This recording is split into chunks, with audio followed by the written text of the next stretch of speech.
샬롬. 오늘도 하나님 말씀 앞에 나오신 여러분 환영합니다. 우리 함께 기도하겠습니다. 하나님, 오늘도 우리에게 귀한 하나님의 말씀을 주시니 감사합니다. 이 말씀을 듣고 생각하고 깨달을 때마다 주여, 그 말씀이 용기와 소망과 기쁨과 확신으로 변하는 그 역사 지금 이 시간에 허락하여 주시옵소서. 그래서 하나님의 말씀으로 살아가고 승리할 수 있는 우리가 될 수 있도록 지금 이 순간 역사하여 주시옵소서. 예수님의 이름으로 기도했습니다. 아멘.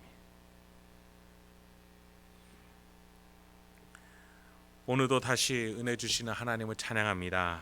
오늘 본문 사사기 19장 1절부터 9절을 통해서 저와 여러분에게 하나님의 은혜가 가득하게 소망합니다.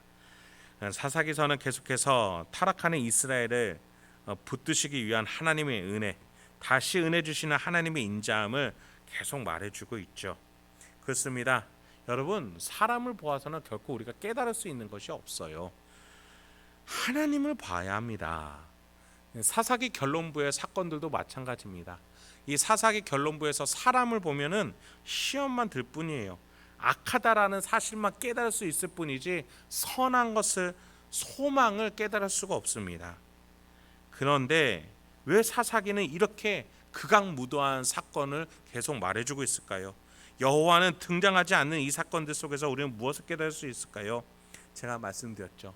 사사기는 다시 은혜 주시는 하나님에 대한 기록입니다. 그렇습니다. 여러분, 이 사사기의 극악무도한 사건 다음에 사무엘서에서 하나님의 선지자 사무엘, 그 다음에 하나님이 세우시는 사울 왕, 그 다음에 가장 하나님이 기뻐하시는 다윗, 그리고 예수님을 나타내주는 솔로몬까지 등장하게 됩니다. 물론 사울에게서 좀 아쉬움이 있지만 어쨌든 하나님이 왕을 세우시고 다스림에 대해서 시작하신다라는 것, 그 직접적인 다스림을 보여주신다라는 것, 정말 이스라엘 백성들에게 빛이 아닐 수 없었을 겁니다. 이렇게 태평성대의 시간이 앞에 있기 때문에, 다시 은혜 주시는 하나님이 계시기 때문에 우리는 이 어두운 역사까지도 소망과 희망으로 이길 수 있는 것이겠습니다. 그럼 본문을 살펴보죠. 1절부터 3절입니다. 이스라엘의 왕이 없을 그때에 에브라임 산지 구석에 거류하는 어떤 레위 사람이 유다 베들레헴에서 첩을 맞이하였더니 그 첩이 행음하고 남편을 떠나 유다 베들레헴 그의 아버지의 집에 돌아가서 거기서 넉 달 동안을 지내매 그의 남편이 그 여자에게 다정하게 말하고 그를 데려오고자 하여 하인 한 사람과 나귀 두 마리를 데리고 그에게로 가매 여자가 그를 인도하여 아버지의 집에 들어가니 그 여자의 아버지가 그를 보고 기뻐하니라. 이 사건에서도 시작은 왕이 없는 것을 지적하면서 시작해요. 여러분, 여기서 왕은 말씀드렸다시피 인간의 권위적인 통치를 말하는 것이 아니라 하나님의 다스림을 잘 대신해서 다스려 줄 수 있는 하나님의 대리 통치자로서의 왕, 하나님의 뜻과 말씀을 전해주는 왕을 말하는 겁니다. 그런 왕이 없으니 이러한 일이 일어났다는 것이죠. 하나님의 뜻을 전해주는 자가 없고 말씀이 없고 은혜가 없으니 백성들이 제멋대로 생각하고 사고하고 판단한다라는 겁니다. 여러분, 우리가 운전할 때 차선이 없다면 어떨까요? 참 이리저리 왔다 갔다 내 마음대로 운전할 수 있으니 좋겠다는 생각이 들지만 이내 다른 차들이 나타나면 어때요? 사고의 위험 때문에 더 속도를 줄이게 됩니다.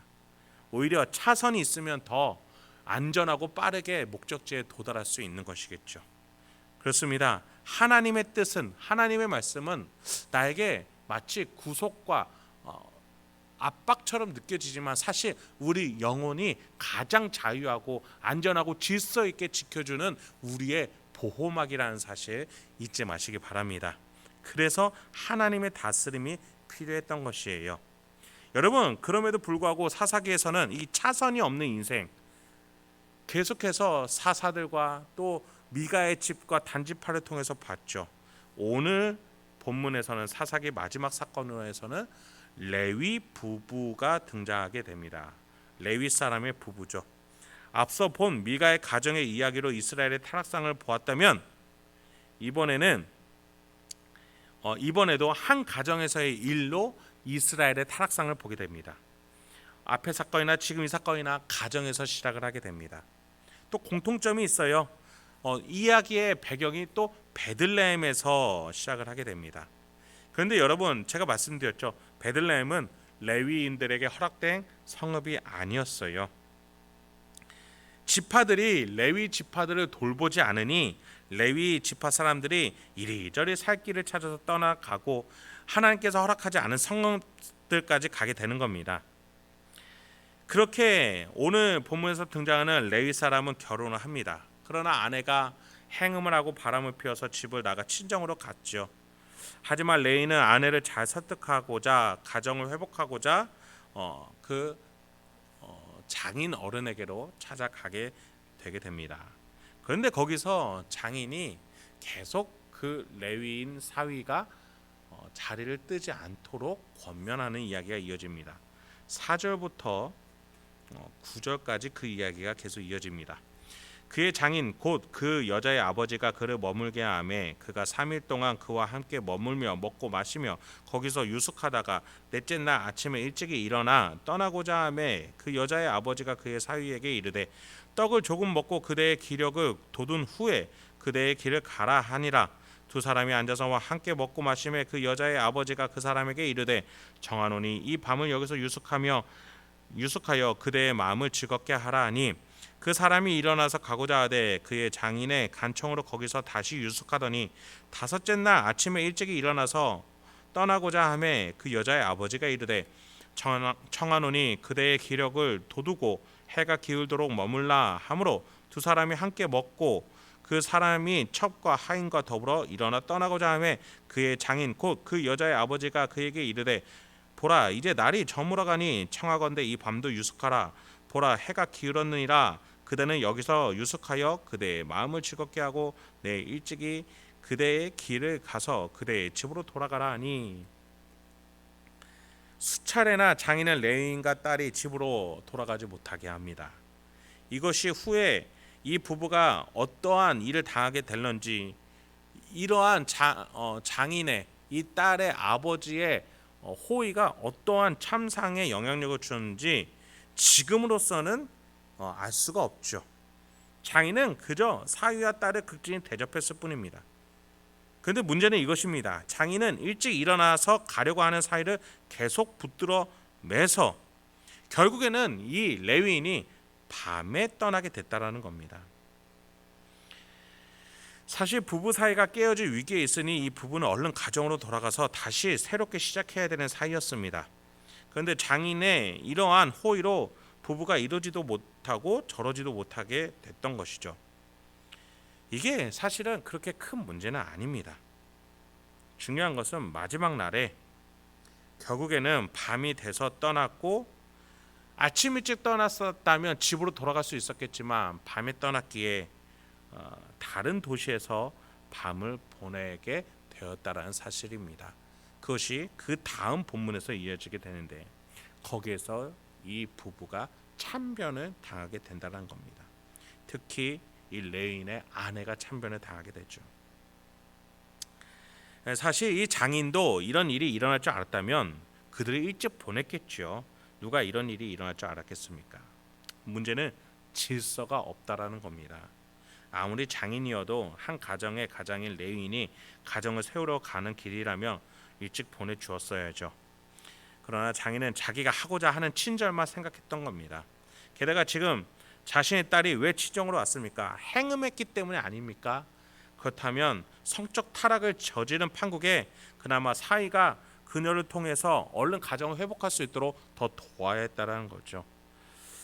여러분, 우리는 이 이야기를 단순히 한 가정의 회복상과 그것에 대한 실패 이러한 에피소드를 읽어서는 안 됩니다.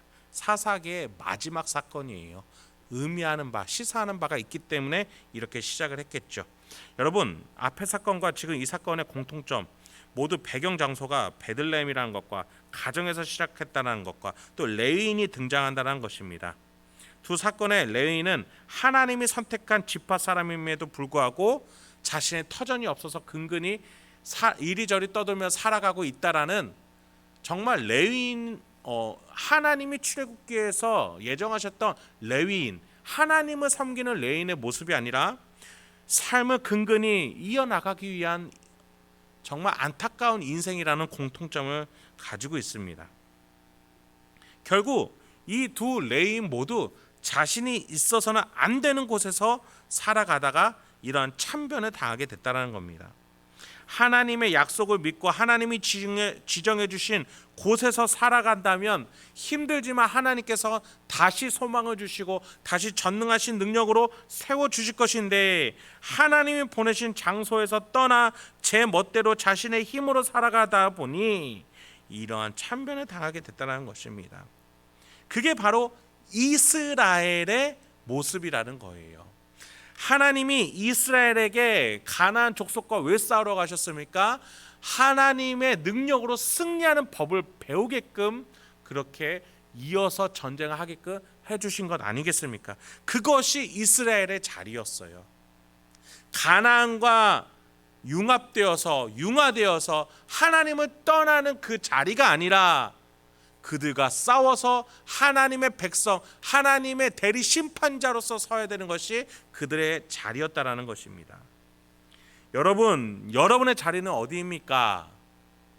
세상과 융화되는 것이 아니라 세상 안에서 살아가지만 하나님의 창조를 믿고 예수의 구원을 믿고 성령의 연합을 믿으면서 세상에서 빛과 소금의 역할을 감당하는 것이 여러분과 저의 자리라는 사실 잊지 마시길 바랍니다.